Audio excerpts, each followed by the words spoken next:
Najaf کا ایک طالب علم یتیم تھا، ایک مدرسے میں بڑا ہوا،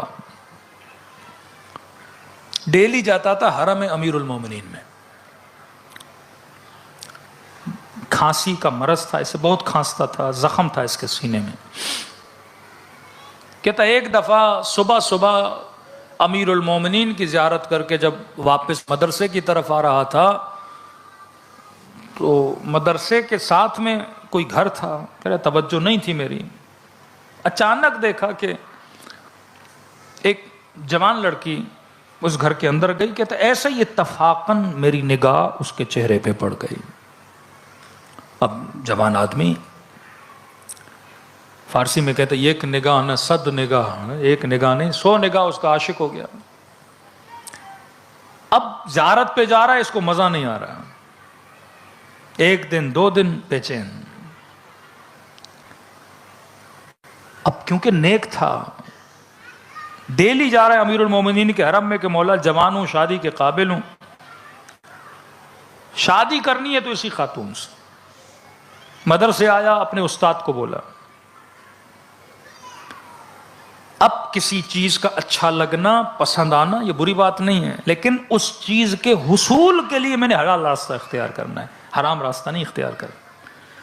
اس نے کہا کیا کروں؟ ادب کا راستہ یہ ہے کیونکہ یتیم ہوں، استاد نے بڑا کیا، اپنے استاد کو بولو کہ قبلہ فلاں ہمسائے کی کوئی خاتون ہے، مجھے اچھی لگی ہے، آپ جا کے معلوم کریں اور میرے لیے آپ رشتہ مانگنے جائیں۔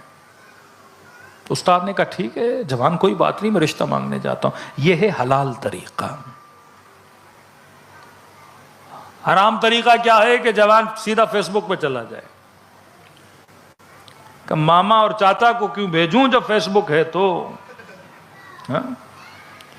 سیدھا خود چیٹ کرنا شروع کر دے، میسج کرنا شروع کر دے، پوئٹری بھیجنا شروع کر دے اور ٹوٹے ہوئے دلوں اور تیر سے بھرے ہوئے دلوں کی تصویریں بھیجنا شروع کر دیں۔ اس نجف کے جوان نے صحیح راستہ انتخاب کیا۔ استاد گیا اس کا رشتہ لینے، اس نے پوچھا لڑکا کیا کرتا ہے؟ کہ یتیم ہے، میں نے پالا ہے، بڑا کیا ہے۔ کہ وہی جو کھانستا رہتا ہے؟ کہ ہاں وہی۔ کہ نہیں، ایک تو غریب ہے، دوسرا بیمار ہے، میں اپنی بیٹی نہیں دوں گا۔ استاد آیا کہ بیٹا، اب ظاہر ہے اس کی بیٹی ہے، اختیار باپ کو ہے، نہیں دے رہا۔ اس نے کہا استاد میں نے دیکھا ہے، میں جی نہیں پاؤں گا۔ کہ طالب علم ہو، کہ کیوں نہیں دے رہا؟ کہ کہہ رہا غریب ہو اور بیمار ہو۔ سیدھا مدرسے سے نکلا امیر المومنین کے حرم میں، کیا کہنے لگا؟ مولا غریب ہوں تو میرا کیا قصور، بیمار ہوں تو میرا کیا قصور؟ مولا میں کسی چیز کو پسند کر رہا ہوں، مجھے کیوں نہیں مل رہی؟ ہم مجھے کہتے ہم نہیں دیتے، مجھے غربت کا تانا تو نہ دیتے، مجھے بیماری کا تانا تو نہ دیتے۔ کہتا ہے کئی دنوں تک صحن حرم امیر المومنین میں روتا رہا۔ اتنے میں ایک شخص میرے سامنے سے گزرا کہ جوان کیوں رو رہے ہو؟ میں نے کہا کوئی حاجت ہے؟ کہ جن کو حاجت ہوتی ہے وہ اپنے وقت کے امام کو بلاتے ہیں۔ کہ کیسے بلاؤں؟ کہ جا مسجد سہلا یا مسجد کوفہ، 40 شب بدھ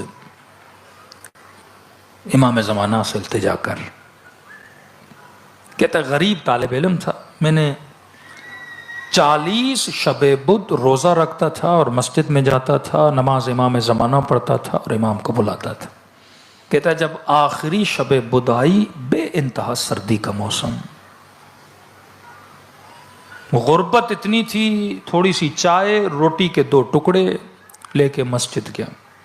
اب کہتا جب کھانستا تھا تو کھانسی اتنی شدید تھی میرے منہ سے خون آتا تھا، مسجد میں بیٹھوں کھانسوں تو خون آئے، مسجد نجس ہو جائے۔ جب بھی کھانسی آتی اس سردی میں مسجد سے باہر جاتا، قلی کرتا، پھر آتا مسجد میں۔ افطاری کا وقت قریب تھا۔ عربوں میں رسم ہے کہ جب کوئی عرب سفرے پہ بیٹھتا ہے تو اگر کوئی مہمان آ جائے تو عیب مانا جاتا ہے، آپ مہمان کو دعوت نہ دیں سفرے پہ بٹھانے کے لیے۔ کہتا روٹی کا ٹکڑا تھا، چائے کا 1 ہی کپ تھا، بھوک شدید لگی ہے، آخری شب بدھ ہے، اس امید سے بیٹھا ہوں کہ امام کی زیارت نصیب ہوگی۔ کہتے اتنے میں دیکھا ایک سید بزرگوار مسجد سے داخل ہوئے۔ میں نے کہا برا لگتا ہے، سید ہیں، بزرگوار ہیں، عالم ہیں اور دعوت نہ دوں؟ میں نے کوئی بات نہیں، اللہ مالک ہے، آج کھانا ایسے دیتا ہوں میں افطار کر لوں گا۔ کہتا ہے ان کو کہا کہ تشریف لائیے، وہ سید سفرے پہ بیٹھے، میں نے کہا بسم اللہ، روٹی کا نہیں میں نے کھانا نہیں کھانا، میں نے کہا چائے پیجئے، انہوں نے کہا نہیں ہمیں چائے پینے کی عادت نہیں ہے۔ یا اکثر ملتا ہے کہ ہم ان فضولیات سے دور ہیں، لیکن اگر تم اصرار کر رہے ہو تو تمہاری خاطر ہم تھوڑا سا پی لیتے ہیں۔ کہتا اس نے اتنا پیا کہ صرف ان کے ہونٹ اس چائے کے پانی کے ساتھ مس ہوئے اور کپ رکھا اور مجھے کہا کہ پی، تجھے روزہ ہے۔ کہتا میں نے پھر وہی چائے کا کپ جس سے ان کے ہونٹ مس ہوئے، میں نے تھوڑی گھونٹ لیا۔ کہا کہ جوان یہاں کیوں بیٹھے ہو؟ کہ اپنے مولا کے انتظار میں بیٹھا ہوں۔ کہ کیا چاہیے تجھے مولا سے؟ کہا کچھ حاجتیں ہیں۔ کہ بتا کون سی حاجتیں ہیں؟ کہا ایک تو غریب ہوں اور کسی نے مجھے غربت کا طعنہ دیا ہے۔ فرمایا امیری تمہارے لیے بہتر نہیں، مصلحت ہے کہ تو غریب رہے، امیر ہوگا تو اہل بیت سے دور ہو جائے گا۔ تیری دوسری خواہش تھی کہ تیری اس لڑکی سے شادی ہو جائے، کہ ہم دعا کرتے ہیں کہ تیری شادی ہو جائے۔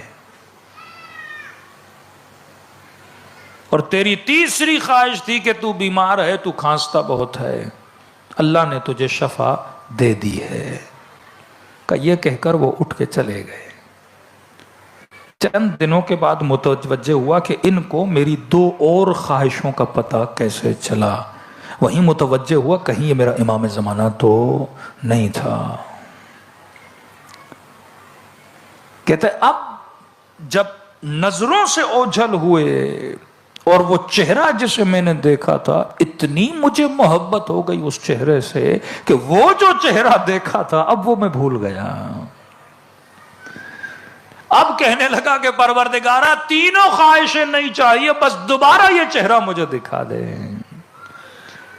شدید تھا نا وہ حسن میں، محبت میں۔ اب کہتا ہے دل اس کی طرف راغب ہو گیا۔ میں نے کہا کچھ بھی نہیں چاہیے۔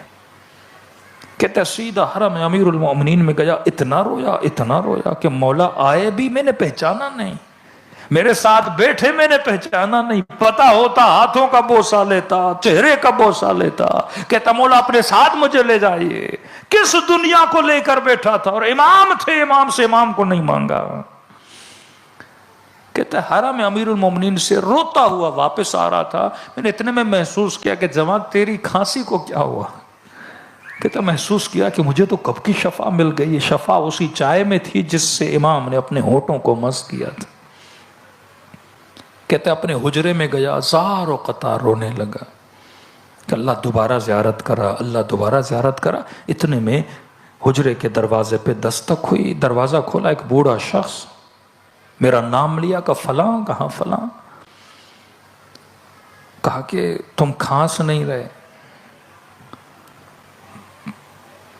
کہا کہ اس امام نے شفا دی ہے جو مریضوں کو شفا دیتا ہے۔ کہا آپ ہیں کون؟ کہ میں اسی بچی کا باپ ہوں جس کا رشتہ تم نے بھیجا تھا، کل اپنے استاد کے ساتھ آنا، میری بیٹی کا رشتہ لے کر جانا۔ میں نے کہا کیا ہوا؟ پہلے جواب دیا، اب خود آئے ہو رشتہ دینے کے لیے؟ اور رو کے کہنے لگا جوان آج کے بعد میری شکایت امام زمانہ کے ساتھ نہ کرنا۔ چیزوں کو اگر حلال کے ذریعے سے انسان حاصل کرنا چاہے، یہ دعا کس لیے ہے؟